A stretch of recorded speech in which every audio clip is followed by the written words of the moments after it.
Saya ulang, apapun nak perintahkan ki suamita, selama tidak bertentangan dengan agama, ibu wajib mengikutinya. Dosa kalau tidak ikut. Tahu? Nah, Bu, pakai kau jilbab. Siap. Jangan yang sampi-sampi. Siap. Jangan yang pendek-pendek. Siap. Kalau ibu tidak lakukan, bukan cuma dosa kepada Allah, tapi juga dosa kepada suaminya.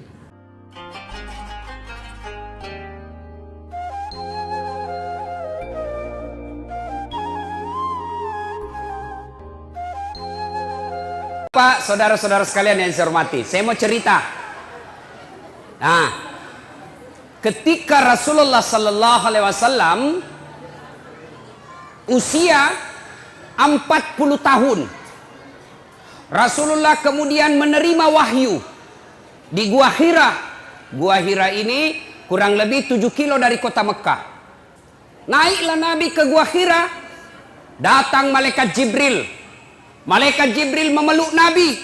Nah, pakai Nabi tak, dia peluk. Lalu Jibril berkata, "Iqra, baca."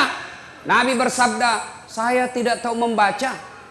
Malaikat Jibril ulang lagi, "Iqra, baca." "Saya tidak tahu membaca." Jibril ketiga kalinya makin dipeluk sampai Nabi sesak napas, hampir tidak lagi bisa bernapas. Lalu Jibril berkata, "Iqra, baca." Nabi mengikuti. Iqra bismi rabbikal ladzi khalaq sampai ayat kelima. Menggigil Nabi, mekkei. Tahu mekke toh? Tahu? Itu bahasa Perancisnya dingin. Oh, pulang Nabi, ketuk pintunya. Assalamualaikum warahmatullahi wabarakatuh. Istriku sayang. Dia buka pintu. Wih, abangku sayang. Nah, ini istri yang baik. Pulang suami bukakan pintu, cipikan. Suami Itaji. Pernah dikasih gitu suami Ita, Ibu? Pernah jadi. Kalau perlu kasih itu bekas gincu. Tempel Ibu, tahu ndak sedekahnya suami kepada ibu tiap hari? Bapak-bapak ini yang di luar, tahu ndak sedekahnya suami kepada istri setiap mau keluar? Apa sedekahnya? Nabi setiap mau keluar, dia cium jidatnya istrinya.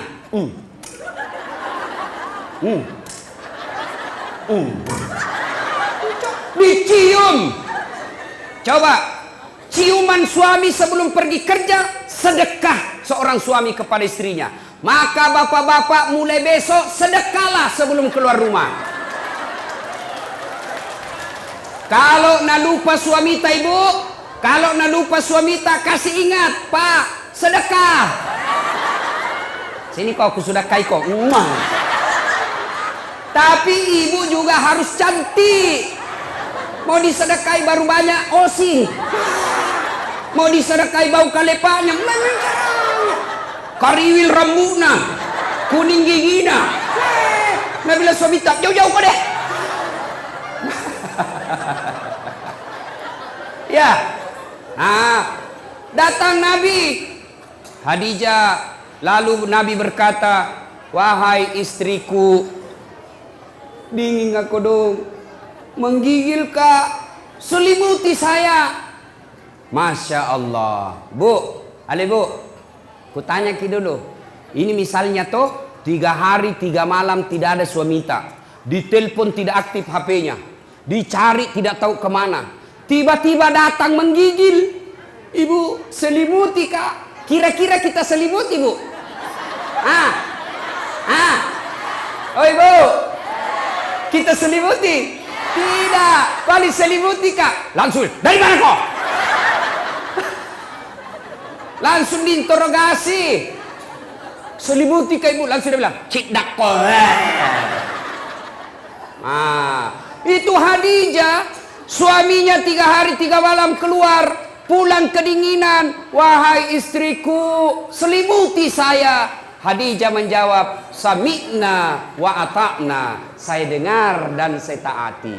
Maka hikmah pengajian pertama ibu, pulang ki pengajian ini, apapun na perintahkan ki suamita, selama tidak bertentangan agama, wajib ibu ikuti. Saya ulang, apapun na perintahkan ki suamita, selama tidak bertentangan dengan agama, ibu wajib mengikutinya. Dosa kalau tidak ikut. Tahu? Nah, Bu, pakai ko jilbab. Siap. Jangan yang sampi-sampi. Siap. Jangan yang pendek-pendek. Siap. Kalau ibu tidak lakukan, bukan cuma dosa kepada Allah, tapi juga dosa kepada suaminya.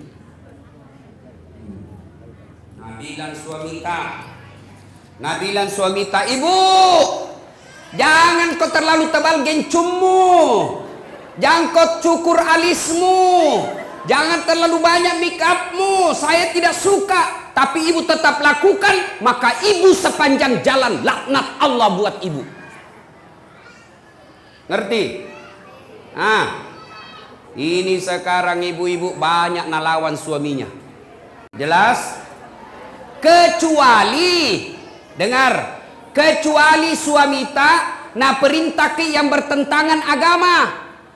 Contoh, Bu, jangan saya mau kau pakai jilbab deh. Jelek kau kuliah kalau pakai jilbab kau. Sudah buka itu jilbabmu supaya kelihatan itu rambutmu yang berombak-ombak. Supaya kelihatan itu lehermu yang telu. Supaya kelihatan itu seksi badanmu. Maka suami seperti ini tidak wajib ditaati. Ya? Ibu, apa? Sudah Mila. Tapi kau dulu belikan domeng. Mau kak berjudi. Maka perintah seperti ini tidak wajib diikuti. Tapi selama perintah itu menaati perintah Allah, tidak bertentangan dengan perintah Allah dan Rasulnya, maka ibu berdosa ketika tidak mengikutinya. Contoh nabilan suamita, jangan pernah keluar rumah, tidak boleh kau keluar rumah sebelum saya pulang dari kerja. Maka kalau ibu keluar, haram langkah-langkah kaki ibu. Masya Allah. Nah, ibu-ibu jangan pernah keluar rumah tanpa izin suami. Dengar cerita. Halo ibu. Oh ibu. Bu. Sudah-sudah periksa itu dosta. Itu mesin dos-dos kuenya. Nah lihat terus. Pacetong. Bu. Ada orang sakaratil maut ibunya. Malasa indokna. Sakit ibunya. Maka datanglah tetangganya memanggil anaknya. Bu, sakit imam mata. Pergi ke besui. Apa kata ibu ini? Minta maaf kak, kasihan. Mau sekali kak pergi besui. Tapi suamiku lagi keluar. Dia pesan saya, jangan tinggalkan rumah sebelum saya pulang. Tidak datang. Sakaratil maut ibunya. Datang lagi tetangganya. Ibu, datang kilia mama tak kasihan. Sakaratil maut bi. Ini yang terakhir kalinya ibu lihat. Apa kata anaknya? Maafkan saya kasihan. Belum datang suamiku. Saya mau sekali ke sana tapi suamiku belum pulang. Saya dilarang keluar oleh suamiku.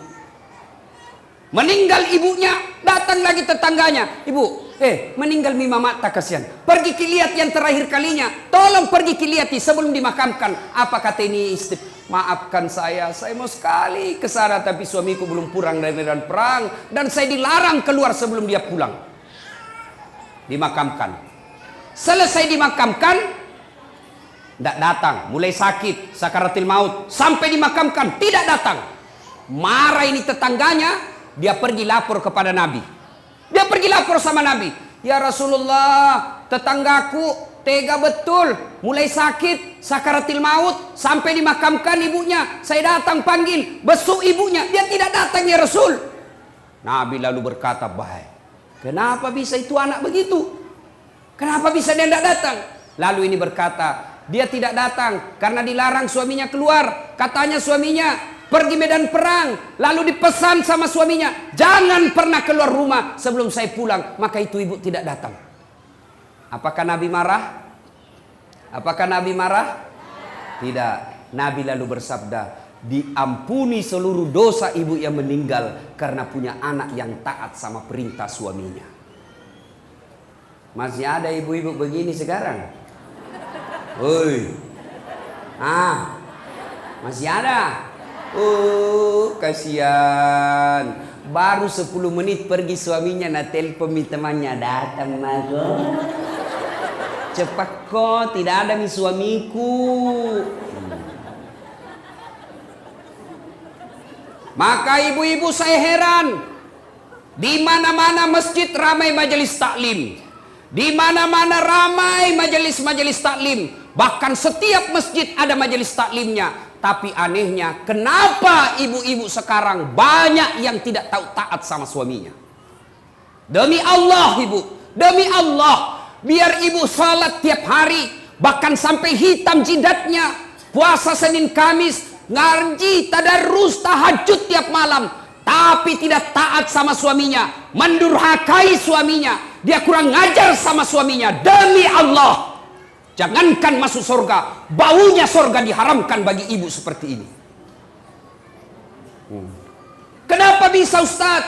Kenapa bisa begitu? Tahu, ibu harus tahu. Kenapa? Karena kami suami yang tanggung ibu nanti di akhirat. Ketika ibu melanggar, ketika ibu bikin dosa, kami suami yang tanggung dosanya ibu sebagai kepala rumah tangga.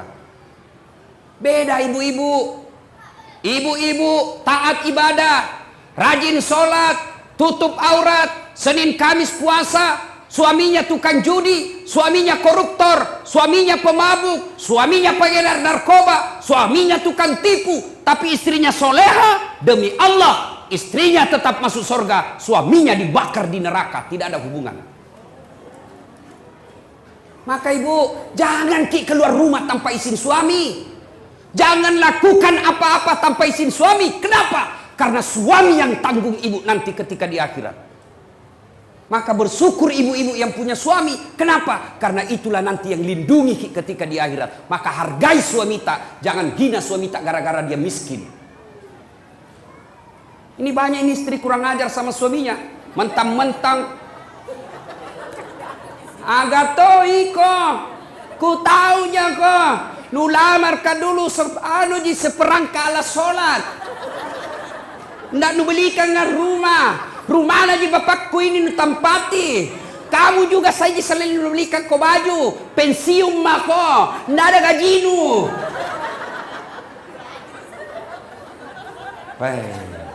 Istri seperti ini bu, nah tunggu ko malaikat, nah belender ko nanti. Yang ketawa, serius kah ini? Ya.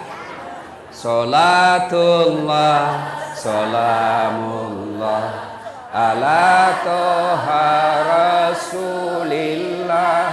Salatullah, salamullah, ala yasin habibillah, tawassalna bismillah, wabil hadi rasulillah, wa kulli mujahidinillah, bi ahlil badri ya Allah. Ya Allah, jadikanlah cinta kami kepada Rasul-Mu. Kami sangat mencintai Rasul-Mu ya Allah. Kami sangat merindukan Rasul-Mu ya Allah. Karena cinta kami kepada Rasul-Mu ya Allah, jadikanlah acara ini berkah, dan ilmu yang kami peroleh, kami mampu mengamalkannya ya Allah. Ibu bapak, saudara-saudara sekalian yang saya hormati. Satu, taati perintah suami. Jangan sampai ibu bermajelis taklim sudah 5 tahun, tiap pengajian datang, tapi tetap durhaka sama suami. Sia-sia majelis taklim tadi. Ya. 2, Khadijah tidak pernah sangka buruk kepada suaminya. Tahu sangka buruk? Tahu sangka buruk? Curiga. Curiga yang berlebihan. Khadijah, dia laksanakan apa perintahnya, lakukan, dan tidak pernah sangka buruk. Yang kedua, pengajian kita pertama tadi, perintah suami laksanakan. Yang kedua, jangan pernah sangka buruk, berprasangka jelek sama suami. Nah telepon suaminya ndak na jawab, mana lagi ini kasihan. Ih, kenapa ini 3 kali ku telepon ndak jawab-jawab. Dari pagi sampai sore ku telepon ndak jawab-jawab. Nih mana lagi ini? Pasti ketemu lagi tuh tamang mana. Ini sangka buruk. Sangka baik. Kenapa dia tidak terima teleponnya? Oh ternyata tertinggal HP-nya di pos ronda. Kan dia tukang ojek. Di telepon, tiba-tiba ada teman tak telepon ki. Hei, kuliah suamimu bonceng cewek. Wah, mesrana lagi. Bola-balik bonceng cewek. Sangka baik. Bagaimana dia tidak bonceng cewek? Kerjanya tukang gojek. Sangka baik. Ibu-ibu, jangkit sangka buruk. Telepon suami tidak ada jawab. Oh, mungkin lagi buang air besar. Masa mau terima telepon? Sedikit lagi. Tidak bagus. Sangka baik. Nah, masyarakat telepon Bu Camat tidak dijawab. Sangka baik. Oh, barangkali Bu Camat lagi menghadap sama Pak Wakil. Nggak enak kan terima telepon. Iya Bu, ada Pak Wakil di depan. Kalau saya boleh, tunggu dulu HP itu. Kau nggak hargai saya. Di telepon Pak Wakil tidak dijawab. Sangka baik. Oh, mungkin lagi rapat dengan anggota DPR. Jangan langsung bilang, dede sekalian sudah dipilih, nah lupa maki. Sangka baik. Ada lagi Ibu Ani datang ke sini, sangka baik. Itu Jina datang itu karena mau dipilih, sangka baik. Sangka baik, jangan pernah sangka buruk. Jelas. Tidak ada itu baiknya sangka buruk. Contoh. Ada ibu-ibu 7 tahun menikah tidak ada anaknya. 7 tahun. Tiba-tiba di tahun ke-8 dia pergi periksa ahli kandungan. Cek. Nah bilang dokter, Bu, alhamdulillah ibu sudah terlambat 2 bulan. Langsung dia bilang, alhamdulillah. Nah telepon suaminya, Pak, alhamdulillah terlambat 2 bulan. Nah bilang suaminya, alhamdulillah. Jangan kau dulu cerita-cerita sayang nanti tidak jadi malu lagi tuh. Baiklah, rahasia bersama, tidak ada cerita. Beberapa hari kemudian datang petugas PLN. Assalamualaikum. Waalaikumsalam. Kata ibu, siapa ya? PLN ibu. Kenapa Ki Pak? Ibu terlambat 2 bulan. Kenapa bisa tahu ini? Bah, dari mana tahu ini? Langsung dia sangka buruk sama suaminya. Pasti ini lagi lah bolong ini, pasti karena kebetulan suaminya hitam. Lah bolos sih. Datanglah kasihan suaminya capek bekerja, di kantor dimarahi sama bosnya, di jalan kempes ban mobilnya, baru buka pintu memang tong kau lah bolong, pembohong. Bilang jangan kau ngomong, kenapa kau ngomong? Apalagi masuk itu comok. Karena istilah comok. Terjengkel tong orang capek, langsung kini bilangi bolong. Nah balas nih maga ke comok. Baru orang datang capek-capek mengamuk-ngamuk. Kenapa di itu PLN bisa tahu saya terlambat 2 bulan? Pasti kau yang cerita. Nah kita aja berdua. Nah nih, kenapa bisa tahu PLN? Bukan saya kasih tahu. Marah ini suaminya di kantor PLN. Hei, kenapa kau bisa tahu istriku terlambat 2 bulan? Nah bilang ini ada catatannya Pak.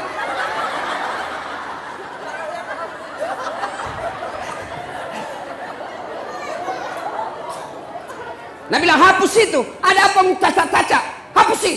Nah bilang boleh dihapus tapi bapak bayar dulu. Nah bilang kalau saya tidak mau bayar. Nah bilang terpaksa punyanya bapak diputus. Kalau punya aku kau putus, apa nak pakai istriku di rumah? Nah bilang terpaksa istri tak pakai lilin.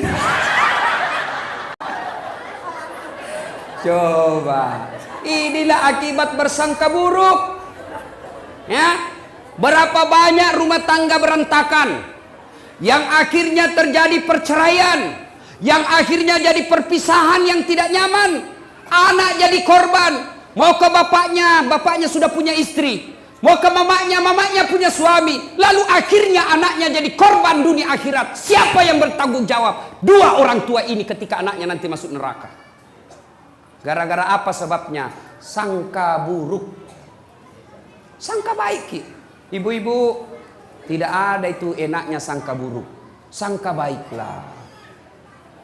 Ada caleg sudah bikin pengajian, sudah pasang baleho, sudah datang silaturahmi, bagi-bagi jilbab.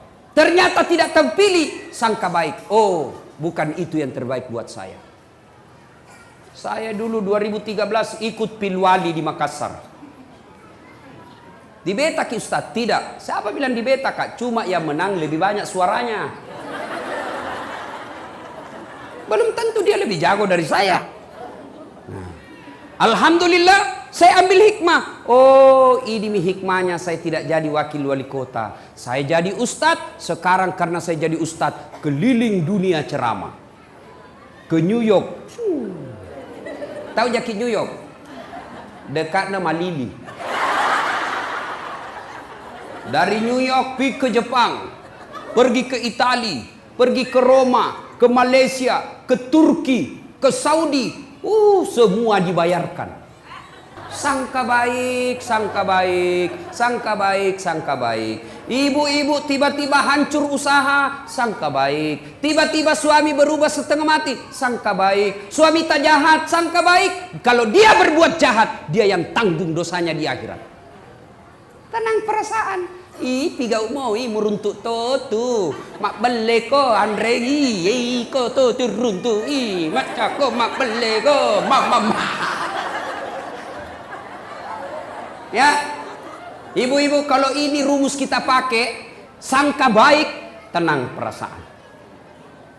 Kalau kita selalu sangka buruk, belum terjadi kita sudah sangka buruk, begini nanti, begini nanti, begini nanti, maka ibu akan sengsara, tidak bisa tidur. Nah, 2. Saya ulang lagi. Apa tadi yang pertama, Ibu? Apa? Bu? Pertama, taat pada suami. Apa diperintah suami, lakukan. Dengan catatan, perintah itu tidak bertentangan agama. Jangan kau pakai spiral. Kalau kau pakai, saya tidak setuju. Ibu pakai, maka selama ibu pakai, laknat Allah selalu menyertai ibu. Ya, ikut itu. Yang kedua, apa tadi yang kedua? Sangka baik. Nah, yang ketiga, Khadijah. Ibu itu Khadijah, sebelum menikah sama Nabi, beliau janda terkaya di Mekah. Ada janda kaya di sini? Hah? Ada? Saya cuma bertanya. Jangan maki bilang Ustaz cari janda. Tidak. Kaya. Ketika beliau sakaratil maut. Tahu sakaratil maut? Tahu Ibu? Nah ini muka-muka sakaratil maut semua ini. Masya Allah. Ketika beliau sakaratil maut, usianya 60 tahun. Nabi usianya 45 waktu itu. Sakit Khadijah. Beliau sakaratil maut. Dia lihat-lihat nih. Bajunya sudah 8 kali tambal. Tahu tambal? Tahu tambal Ibu? Sulam. Robek sulam. Saya ingat sekali waktu itu kecil, kalau mamaku suruh kasih masuk jarum, tahu kan buta-buta mikasnya. Dase, saya itu di Makassar gitu namaku Dasat, kalau di kampung olah dase. Lah dase. Dah, sudahlah itu. Naik nasalai. Ditamballah itu baju, ambil kain, kalau robek ditambal. Ibu, berapa kali ditambal bajunya Khadijah yang dipakai sakaratil maut? Berapa kali dia tambal? Ibu tahu? 8 kali tambal. Padahal sebelum Khadijah menikah dengan Nabi, seluruh barang-barang mewah yang ada di Mekah miliknya Khadijah. Coba, bangsawan, kaya, disegani, tapi ketika sakaratil maut, baju yang dia pakai, baju lusuh, kot kumal, 8 kali tambal. Dan ibu tahu yang ke-8 kali tambalnya 1 sampai 7 menambalnya pakai kain. Tapi pada tambalan yang ke-8 bukan pakai kain, tapi pelepah daun kurma. Kenapa? Habis kainnya Nabi. Masya Allah. sakaratil maut nih Khadijah. Dia panggil anaknya. Fatimah, ta'al. Anakku, sini kau dulu nak. Iya mui. Tolong saya kau mintakan ngak serbannya bapakmu. Ada itu serbannya bapakmu selalu dia pakai terima wahyu. Selalu dia pakai terima ayat-ayat Quran. Tolong mintakan saya sama bapakmu, kasihan. Saya mau pakai kain ini, kain serbannya bapakmu sebagai kain kafan. Mudah-mudahan kain kafanku menghilangkan saya dari azab kubur. Saya takut akan siksa kubur. Mudah-mudahan serbannya bapakmu yang selalu dipakai terima wahyu bisa merengankan beban azab kubur. Dengar ibu. Halo ibu. Nabi bilang Fatimah, ibu, jangan saya minta. Kita minta sama bapakku. Masya Allah. Nabi bilang anak-anak, magana iya. Ini bawa nendok milokom boku. Kenapa saya? Ibu aja yang minta sama suaminya. Dengar jawabannya Khadijah. Dengar jawaban Khadijah. Saya malu minta sama bapakmu. Masya Allah. Habis hartanya Khadijah untuk bantu dakwanya Nabi. Tapi minta serban, malu sama suaminya. Malu. Kira-kira ada istri di sini malu minta sama suaminya? Woi, ada? Ada ini. Ada. Jangankan minta, nak curi. Sudah dah simpan baik-baik suaminya, nak dapat semua. Ini banyak sekarang perempuan pintar cari duit. Sudah disembunyi, masih nak dapat. Ada lawannya kasihan honor. Pegawai honor. Gaji kan semua langsung ke istrinya. Tiba-tiba dikasih uang sama Pak Wakil Bupati. Ibu Nur Aini bilang, Ibu Anik bilang, ini dari Pak Wakil. Nah, pegawai honor kasihan. Wih gembira. Nah bilang ini rezekiku. Karena bukan gajiku, bukan uang istriku. Nah simpanlah ituannya, nah lipat-lipat. Baru nak kasih masuk kantong plastik. Baru naik kak benang. Toh? Mau nak simpan di bawah tempat tidur. Nah dapat inilah comok. Akhirnya apa? Di bawah karpetnya tempat tidur nak simpan. Istrinya kasih bersih kamar, sapu. Ih, ada kompe-kompe. Diikat benang, nah buka, ih, uang. Langsung berteriak sama suaminya, Pak, uang apa ini? Yang mana? Ini yang di bawah karpet. Nah bilang suaminya, uang sial. Maksudnya apa? Batin aku sembunyi, udah apa Ji? Bisa main ini. Pas sapak duit. Oh, nak parisa mana kantor lakin. Bu, dia ketahui bu, saya serius ini. Bu, kalau ambil uang di dompet, kalau ambil uang di kantong, sampaikan kepada suami.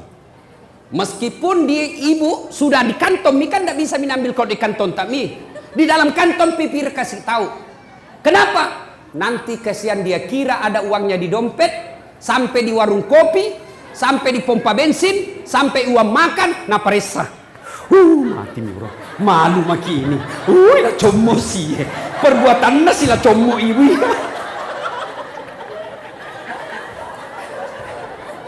Jelas? Itulah sebabnya ibu tidak boleh ibu ambil tanpa izin suami. Kenapa? Karena itu pasti ada tujuannya. Mengelola keuangan rumah tangga itu ada materinya, ada manajemennya. Gajinya suami, ambil suami 100% oleh istri. Tapi penghasilan-penghasilan lain itu uang suami namanya. Untuk apa? Karena kadangkala ada kejadian darurat yang tidak disangka-sangka sehingga butuh uang, nah itulah simpanannya suami. Gajinya suami, pembeli beras, pembeli ikan, pembeli lauk pauk, pembeli lain-lainnya. Tapi ketika tiba-tiba mobil tabrakan, pak, tidak mungkin uangnya gajinya dari istri yang sudah diambil, maka itulah simpanannya suami. Maka ibu jangan ambil ketika ada simpanan suami, karena itu pasti ada tujuannya disimpan suami kita. Jelas ibu? Jelas? Salatullah, salamullah ala toha rasulillah.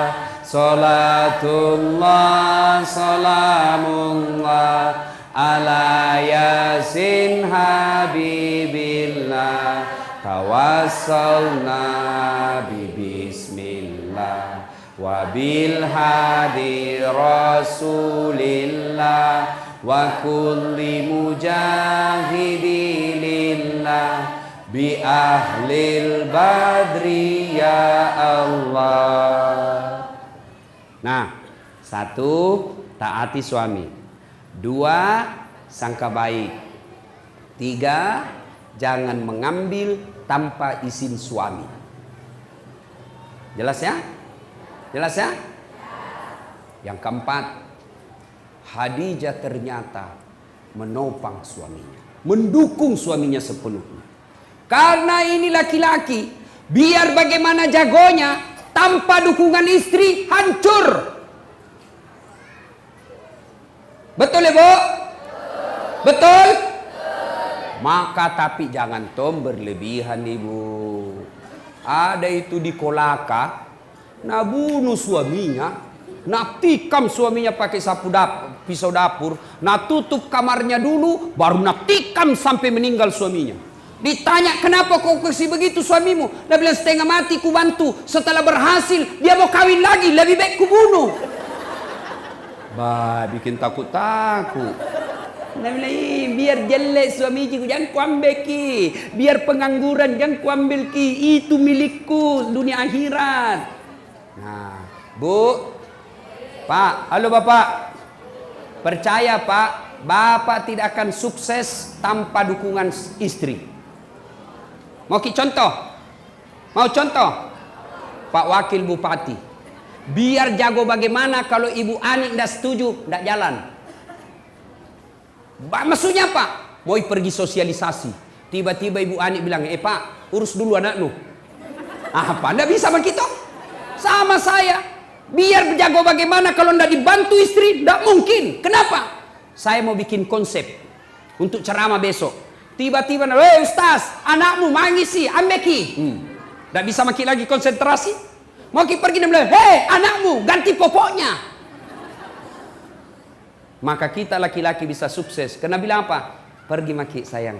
Anak tak, saya yang ngurus. Serahkan semuanya sama istri tak. Kita pergi maki dakwah. Saya urus semuanya. Masya Allah. Itu istri yang baik. Jangan bikin takut-takut suami. Baru pergi 1 jam menelpon. Di mana kok? Di mana kok? Di kantor Jakon. Pulang kok. Jakon lisu kok. Kalau tidak mau kau pulang, jaga memang kau. Baik. Nah dengar semua temanku kasih kecil. Ada tongko dong itu istri nak kasih begitu suaminya. Ada begitu di sini? Tidak ada. Mata lolos. Nah bilang suaminya kodong, ada jauh di kantor ini ada. Dia bilang, foto dulu pale baru kirimi.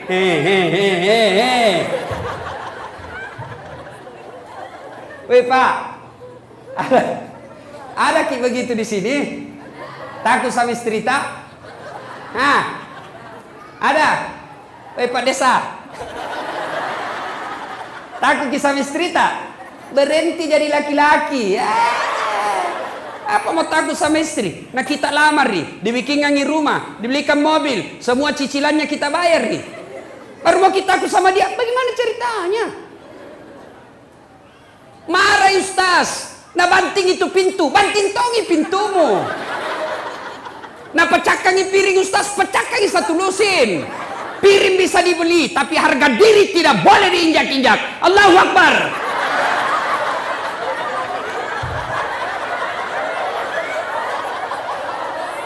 Iya Pak, setuju?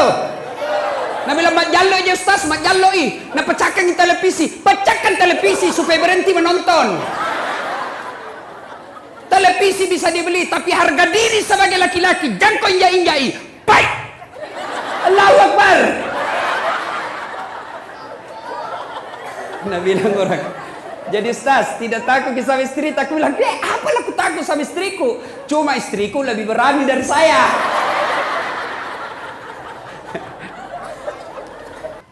Maka pengajian kita yang kelima adalah, Bu, ada masalah, jangan cerita ke tetangga, jangan cerita ke keluarga, lebih baik cerita kepada Allah. Bagaimana caranya? Tunaikan sholat, tingkatkan kesabaran. Sayang seribu sayang. Ibu-ibu sekarang ada masalahnya pergi tetangga. Suamiku itu deh jeleknya, pelit, maseke.